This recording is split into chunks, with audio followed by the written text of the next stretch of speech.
జీవితంలో అవమానమనేది తప్పించుకోలేని నిజం. మీరు ఎదగాలని ప్రయత్నిస్తే ప్రపంచం మొదట మిమ్మల్ని అడ్డుకుంటుంది, మీపై నవ్వుతుంది, మిమ్మల్ని తక్కువగా చూస్తుంది. కానీ అవమానం వచ్చినప్పుడు మీరు ఎలా స్పందిస్తారనేదే మీ జీవితాన్ని నిర్ణయిస్తుంది. అవమానమంటే ఎవరైనా మీ విలువను తగ్గించే ప్రయత్నం చేయడం, మీ సామర్థ్యాన్ని అనుమానించడం, మీపై నమ్మకం లేకపోవడం. ఇది బయటనుంచి వస్తుంది, కానీ దాని ప్రభావం మీ మనసులో ఉంటుంది. చాలామంది అవమానం వచ్చినప్పుడు బాధపడతారు, తమ మీద నమ్మకం కోల్పోతారు, ప్రయత్నించడం ఆపేస్తారు.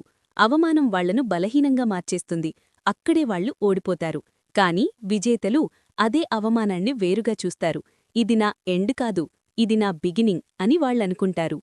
అవమానాన్ని వాళ్లు ఎనర్జీగా మార్చుకుంటారు, అది వాళ్లలో ఫైర్ని పెంచుతుంది. మీకు అవమానం రాకపోతే అంతగా ప్రూవ్ చెయ్యాలని అనిపిస్తుందా?